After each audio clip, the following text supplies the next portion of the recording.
Damos comienzo a un nuevo programa, Servidores de Dios. Quien te habla es Manuel Cornejo. Estaré compartiendo la palabra de Dios y lo haré de una manera expositiva, versículo a versículo. Y en esta ocasión será en el libro de Josué, capítulo 8 y versículo 26, donde dice: Porque Josué no retiró su mano que había extendido con la lanza, hasta que hubo destruido por completo a todos los moradores de Ai. La semejanza con la victoria sobre Amalek en tiempo de Moisés es muy notable, ya que en aquella ocasión los brazos de Moisés se mantuvieron alzados mientras duró el combate, prevaleciendo sobre los enemigos. La vara en manos de Moisés serviría también para orientar y dirigir la batalla desde la cima del montículo, pero no cabe duda que el relato del Pentateuco se aprecia allí como un aspecto de intercesión en favor del pueblo, como señala el libro de Números capítulo 17, versículo 8 en adelante. Pero en esta ocasión no hay una vara en las manos del conductor del pueblo de Dios, sino una lanza extendida, pero el efecto es idéntico. La expresión en el texto no debe de hacer suponer que Josué se mantuvo con la lanza extendida durante todo el día, sino más bien tiene un significado genérico que equivale a decir que no dio tregua alguna hasta que los moradores de Ai fueron destruidos y la victoria completa se produjo. Note cómo todo el relato está rodeado y destaca un ambiente de obediencia incondicional hacia Dios. No solo habían seguido diligentemente las instrucciones y también aplicado la estrategia para el combate, sino que habían concluido la acción obedeciendo la demanda de exterminio total de los pueblos conquistados, como el Señor le había ordenado por medio de Moisés. Deuteronomios capítulo 20 y los versículos 16 al 18 dice: Pero de las ciudades de estos pueblos que Jehová, tu Dios, te da por heredad, ninguna persona dejarás con vida, sino que lo destruirás completamente, al Eteo, al Amorreo, al Cananeo, al Fereceo, al Herbeo y al Jebuseo, como Jehová tu Dios te ha mandado, para que no os enseñen a hacer según todas sus abominaciones que ellos han hecho para sus dioses, y pequéis contra Jehová vuestro Dios. Por tanto, la obediencia es el camino que les condujo a la victoria y que se destaca notablemente en todo este pasaje.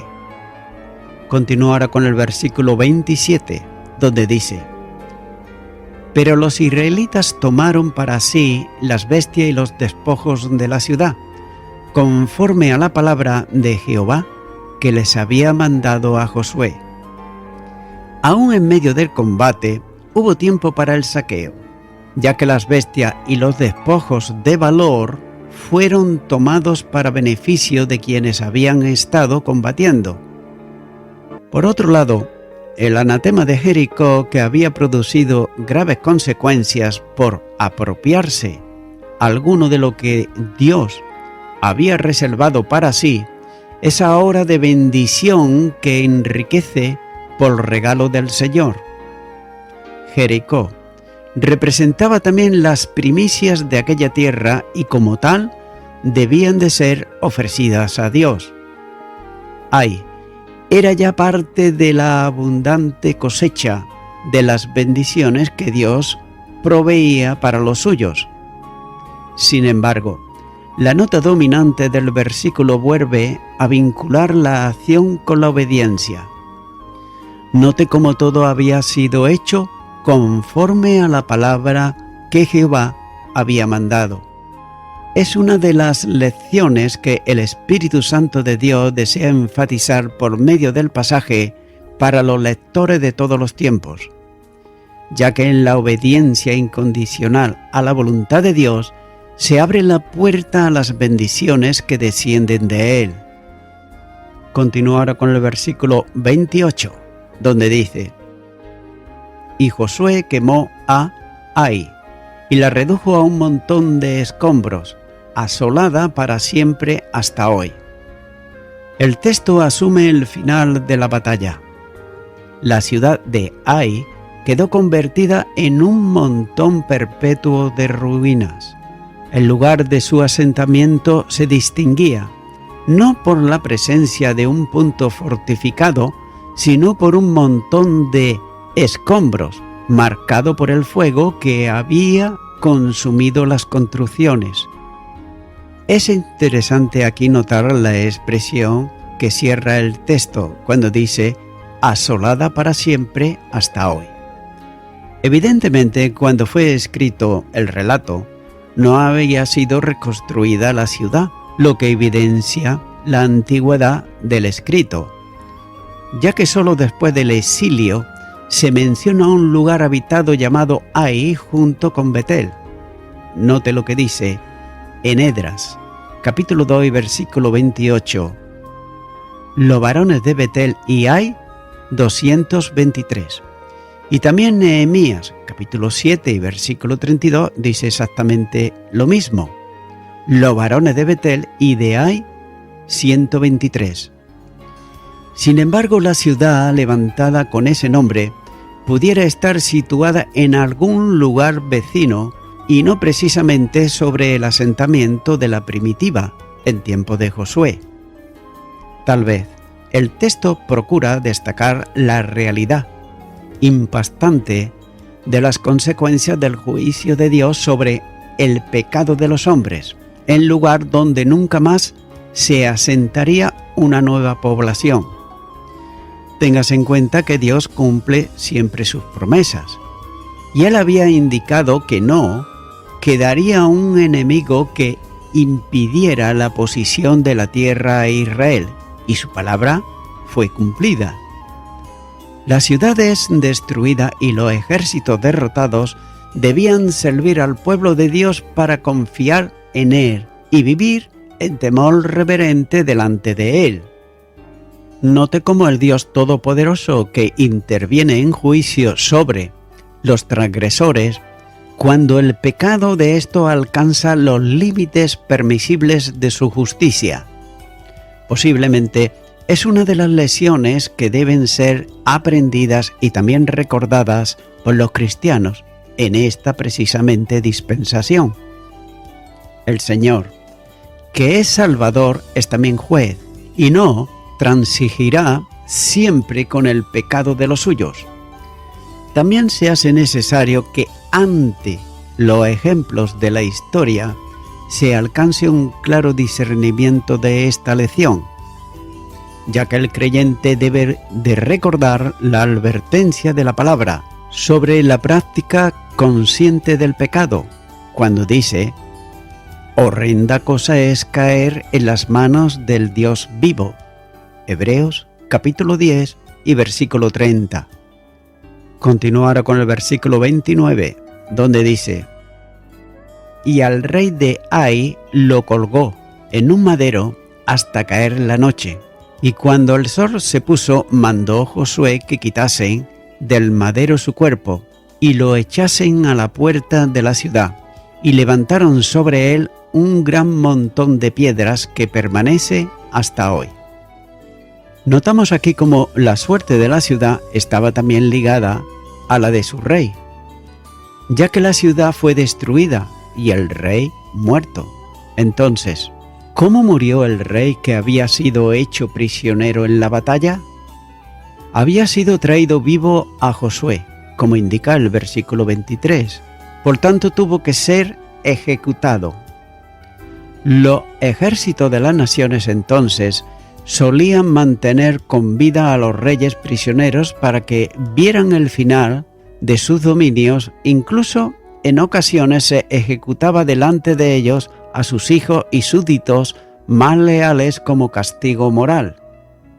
Tales prácticas se mantuvieron por mucho tiempo y eran normales entre los ejércitos de Babilonia, como por ejemplo recibió el trato Sedequías en la destrucción de Jerusalén. El segundo libro de los Reyes, capítulo 25 y versículo 7 dice: degollaron a los hijos de Sedequías en presencia suya, y a Sedequías le sacaron los ojos y atado con cadenas lo llevaron a Babilonia. No solían ahorcar a los condenados a muerte en Israel. Las ejecuciones se hacían por lapidación o ejecutados con espada en caso de prisioneros de guerra. Como todos los habitantes de la ciudad, así como su ejército, habían sido pasados a filo de espada, debe suponerse que igual modo sirvió para matar al rey de Ai. La importancia tanto está en el modo en que fue expuesto durante todo el día el cadáver del rey, cuando dice colgado de un madero. Note que tal modo era el utilizado para exhibir ante el público al que era considerado como un maldito de Dios. Así se actuaba contra el que hubiera cometido algún crimen digno de muerte, como dice Deuteronomios capítulo 21 y versículo 22. Colgado en un madero, después de muerto, era exponer el cadáver al máximo grado de deshonra, ya que el simbolismo semita rodeaba tal acción. Era como un expulsado de la tierra y del cielo colgado entre ambos, y que manifestaba el abierto rechazo tanto de Dios como de los hombres. El colgado en un madero era maldito de Dios, no por el hecho mismo de haber sido colgado, sino que había llegado a tal situación por ser, antes de morir, un maldito de Dios. La pecaminosidad del reo ejecutado se proclamaba a todos en el hecho del colgado en un madero. Sin embargo, había gracia aún en esa situación, ya que el ejecutado no podía estar expuesto a la vista pública más allá de la puesta del sol del día de la ejecución. No importaba cuándo hubiera sido muerto, ya que podría ser muy al principio del día o tal vez la tarde. El resultado final era el mismo. A la puesta del sol debía de ser descolgado y sepultado. Así lo había establecido Dios mismo, cuando dice: no dejaréis que su cuerpo pase la noche sobre el madero, sin falta lo enterrarás el mismo día. Deuteronomios capítulo 21 y versículo 23. Es por eso que Josué, en una leal obediencia a todo cuanto el Señor había establecido, hace descolgar al rey de Ai del madero en que había estado expuesto y lo entierra bajo un montón de piedras a la puerta de la ciudad. Aquella puerta, por donde había entrado y salido con la pompa propia de un rey, se convirtió para él en el marco de su sepultura. Las piedras de los muros de la ciudad, fortaleza en otro tiempo, eran ya un simple cúmulo que marcaba la existencia de una sepultura. Note que no tenía lápida nominal que indicara quién estaba enterrado bajo ella, pero el Espíritu de Dios, registrándolo en la palabra, lo hace trascendente al tiempo histórico, haciéndolo llegar hasta nuestros días. Allí estaba la tumba de uno que fue considerado como un maldito de Dios, ya que había luchado en contra de Dios y había sucumbido por el poder de Dios. Note cómo la gloria de los hombres es una gloria efímera, mas la de Dios permanece para siempre. En el transcurso de la historia humana se invertirá la situación descrita en el pasaje. En los días de Josué, un maldito de Dios, a causa de su pecado, fue colgado en un madero, en el cumplimiento del tiempo. Gálatas capítulo 4 y versículo 4. un inocente, santo, puro, como nos dice la palabra de Dios, más sublime que los cielos, Hebreos capítulo 7, versículo 26, ocuparía el lugar de maldición que correspondía al pecador, a fin de que siendo él hecho maldición en su lugar. Gálatas capítulo 3, versículo 13. Redimiendo a quienes eran por sus pecados hijos de ira y de maldición, los malditos de Dios por justicia pudieran ser hechos por su gracia justicia de Dios en él. Segunda de Corintios capítulo 5 y versículo 21.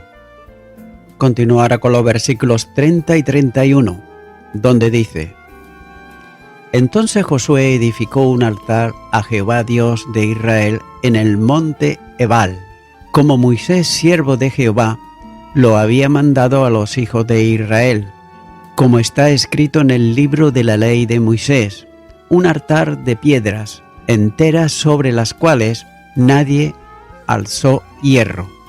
Y ofrecieron sobre él holocaustos a Jehová y sacrificaron ofrendas de paz.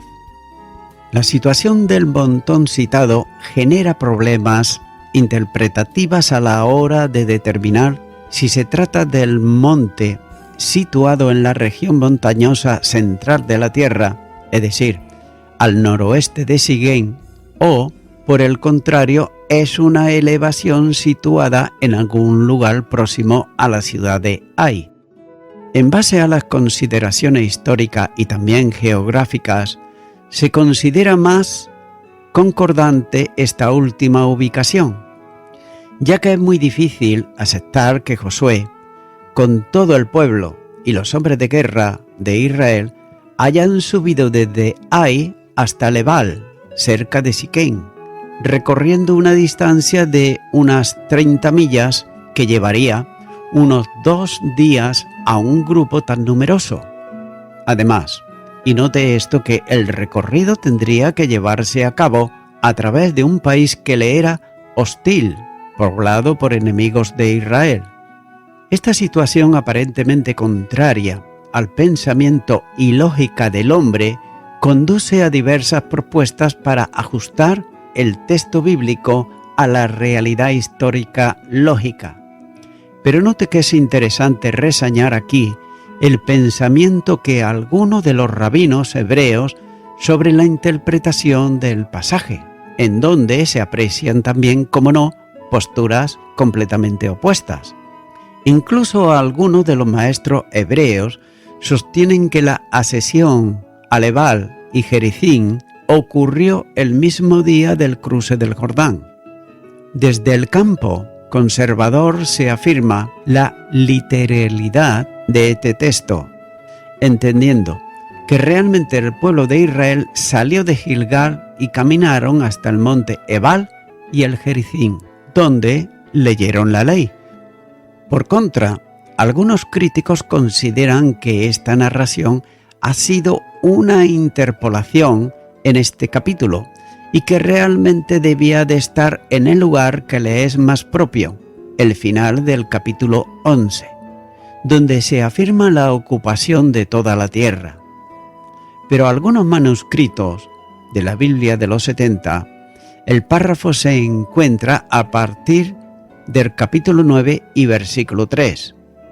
Sin embargo, también es sorprendente que si el libro de Josué, como asegura la alta crítica, es el resultado del trabajo de varios redactores en diversos tiempos, no hubiera sido corregido el lugar del pasaje para colocarlo en un sitio más acorde dentro del libro.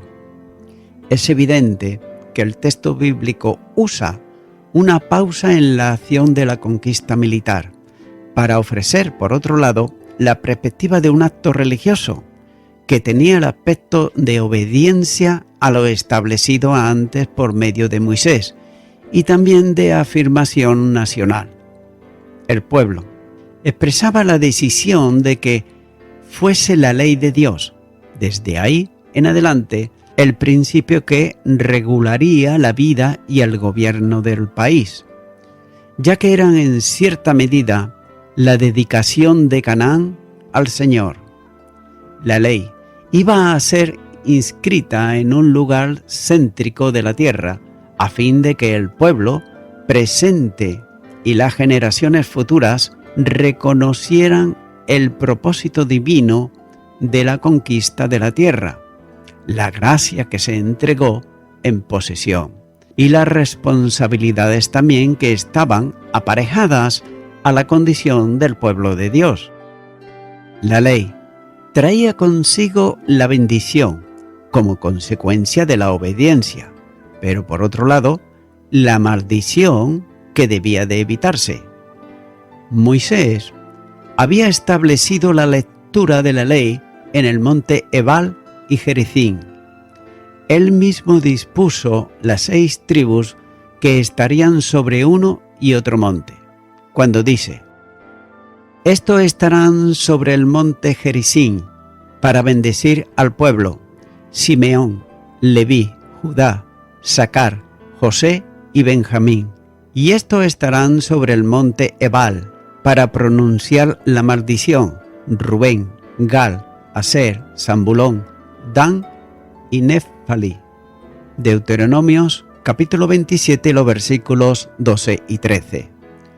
Igualmente determinó también el modo de llevar a cabo la ceremonia religiosa, ya que los levitas serían los encargados de leer la bendición y la maldición en alta voz, para que todos entendieran las responsabilidades que como pueblo de Dios tenían.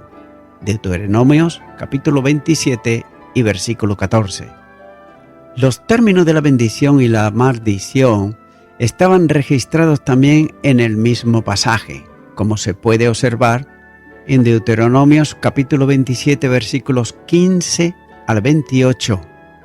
Sin embargo, sorprende que no se especifique el momento en que debía de llevarse a cabo esta concentración religiosa. Tan solo queda escrita una referencia general, cuando dice: «Cuando hayas pasado el Jordán». En este sentido podía ser en cualquier momento después del cruce, y es muy posible que Josué, experimentado ya en las consecuencias que acarrea la desobediencia, decidiera cumplir en aquel momento el mandato de Moisés. Y también es muy probable que suspendiera las acciones militares y tomara consigo al pueblo que estaba acampado en Gilgal para acceder hasta Siguén y dar lectura a la ley sobre el monte Ebal y Gerizim. En aquellos momentos el camino hacia el monte próximo estaba abierto, ya que las ciudades de parte central de la tierra que podían impedir el paso en aquella dirección, Jericó, Ai y Betel, habían sido aniquiladas. La noticia de la destrucción de aquellas plazas debió de extenderse rápidamente por el territorio, incrementando por otro lado el terror que los hebreos producían en los pueblos de Canaán. No es imposible, desde el punto de vista humano, una misión como aquella en la que todo el pueblo tenía que participar, ya que la distancia entre Gilgal y Siquén era de unas 30 millas y no podía recorrerse por una multitud como aquella en menos de 2 o 3 días. Y al mismo tiempo no debe tampoco de olvidarse la hostilidad de los pueblos que quedaran en el recorrido del pueblo que, aunque de importancia relativa, eran enemigos de Israel y luchaban también por su supervivencia. Pero cualquier pensamiento que pudiera estar en la mente de Josué quedaba superditado al deber para él, ya que tenía la dedicación del nuevo reino y el cumplimiento de los mandamientos establecidos para aquel tiempo. Pero fueran cuales fueran los peligros y las dificultades que pudieran producirse, la obediencia a la ley de Dios y la fe en el poder protector del Altísimo daban seguridad. Por tanto, es seguro que decidió llevar a cabo la ceremonia establecida por Moisés en aquel preciso momento. Y esto avala no solo la realidad histórica del pasaje absolutamente indiscutible, sino también el orden cronológico de los acontecimientos tal como aparecen en el texto bíblico, ya que Josué actuó no para una conquista militar, sino para un acto de adoración. El propósito, además de la lectura de la ley, era edificar un altar que, conforme a lo establecido en la ley, debía de ser construido con piedras que no habían sido trabajadas, como dice Éxodo capítulo 20 y versículo 25. Israel estaba convocado para ofrecer sacrificio y decir amén a las bendiciones y maldiciones expresadas en la ley. La adoración se expresaba mediante sacrificios ofrecidos sobre el altar, levantado en el monte Ebal. El holocausto, que era una ofrenda totalmente quemada de un animal muerto, significaba el reconocimiento y la confesión del pecado, aceptando que la pena de muerte por causa del pecado quedaba simbólicamente cumplida en la vida del animal. Y el mismo sacrificio también expresaba la petición de misericordia ante Dios y la fe de que el Señor aceptaría el holocausto como expiación por el pecado. Levíticos capítulo 1 y versículo 4. Las ofrendas de paz, por otro lado, eran la expresión de gratitud ante la bondad de Dios. Levíticos capítulo 7 y los versículos 11 y 12.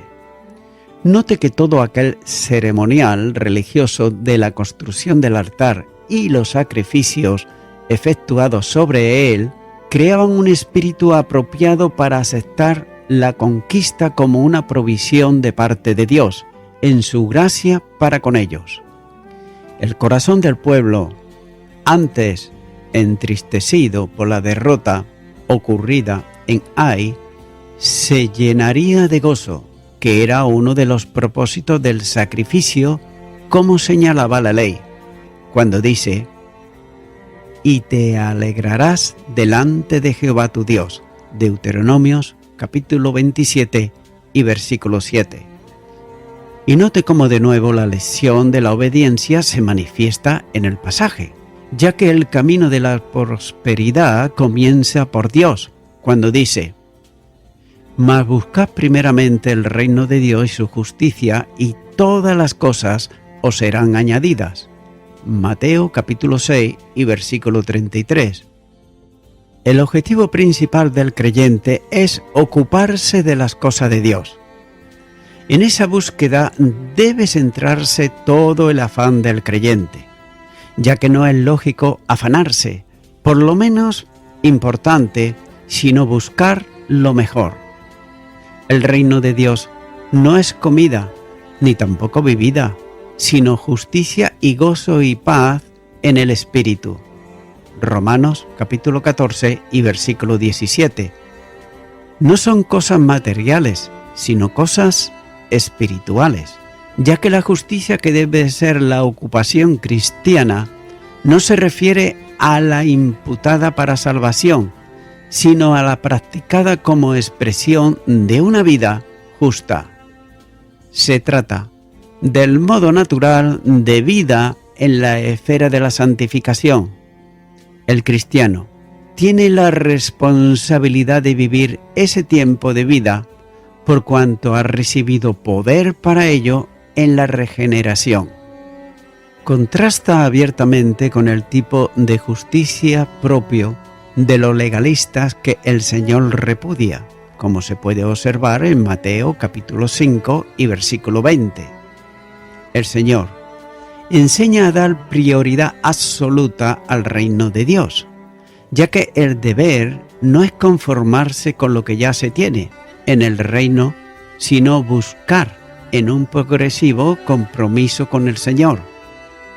La meta completa no se alcanzará en esta vida, como así señala Filipenses capítulo 3 versículo 12, pero sin embargo debe proseguirse en un cada vez mayor compromiso. Este buscar exige ponerse bajo el control del Espíritu de Dios para la conducción. Gálatas capítulo 5 y versículo 16. Y junto con el compromiso está la bendición prometida, cuando dice, y todas estas cosas os serán añadidas. Por tanto, Israel estaba empeñado en la conquista y también la posesión de la tierra.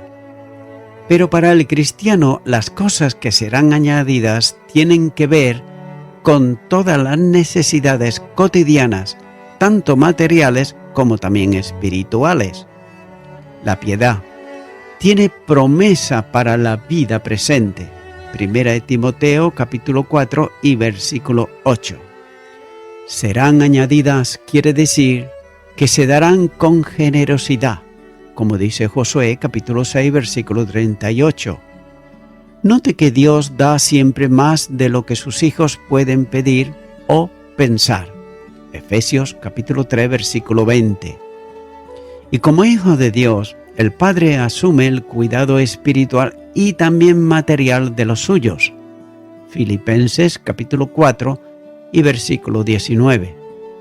La vida de piedad tiene también promesa para la eternidad y junto con la lesión de la obediencia está también la de gratitud, ya que el pueblo estaba reconociendo en los sacrificios que Dios es misericordioso y también perdonador.